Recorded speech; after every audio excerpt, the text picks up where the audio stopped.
What's up? You are now listening to Americanized, a storytelling podcast where you will hear from eclectic first and second generation Americans share their stories and real life experiences as children of immigrants.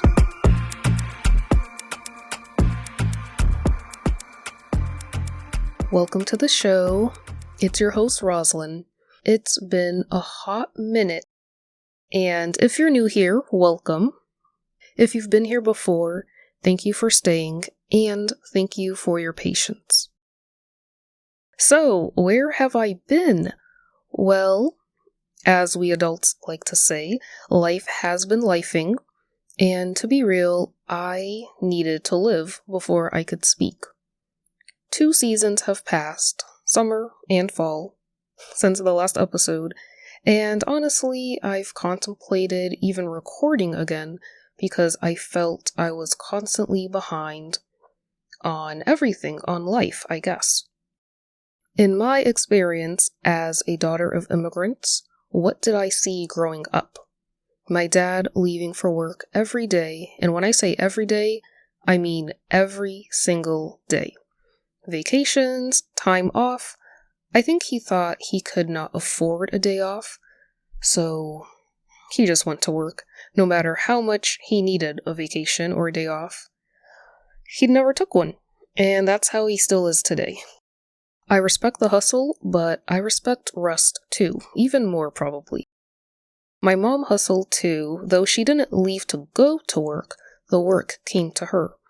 I witnessed my mom standing at her chair while she had customers in and out of her salon chair, which was really a comfy office chair now that I think of it, but it worked as a salon chair.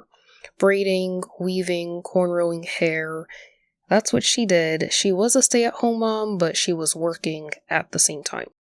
So I witnessed both of my parents working hard and all the time with very little rest. It's like when us children of immigrants witness that, we feel we need to emulate it or we feel it's ingrained in us. So naturally, I think I became expected to work and to work more. And so that's what I did, to the point of needing to really think deeply when someone asked me, "What are your hobbies?" Which is really a question I didn't think people actually asked, but when I was making new friends over the past few months, this is a question that came up a few times, and I was like, oh, I guess people actually do ask that question, wanting to know what the hobbies are.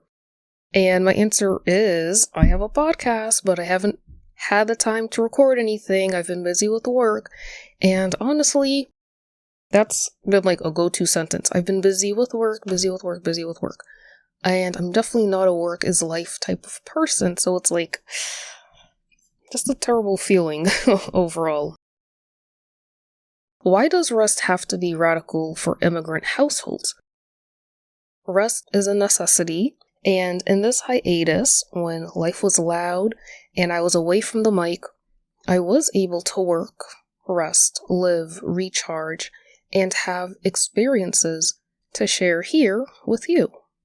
I think for those of us who grew up in immigrant households or with non-stop working parents, pausing and resting can feel uncomfortable, a little uneasy. We are told the stories of our parents who, even in their childhood, had to do XYZ to get to school.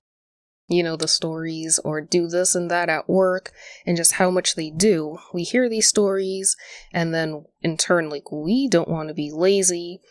We need to feel productive and keep pushing and do this and that, and to the point where rest can feel like a failure, and taking time for yourself can feel like you're doing something wrong, or it's a luxury when it's really a necessity. During this break from Americanized, I came to realize that none of that is true. That rest equates failure, or taking time for yourself is you doing something wrong. Like, none of that is true. And it just made me think. I love the saying, you can't pour from an empty cup. That is so real. How can you pour from an empty cup? Take your breaks, you guys. I encourage you to take breaks. Rest. pause to refill your cup and share your stories. I believe our stories matter a little even more now, all things considered. Our stories still need space, and this podcast creates the space for us to share our lived experiences and real stories as children of immigrants. Thank you for being here. Thank you for listening. I'll catch you in the next episode. Peace out.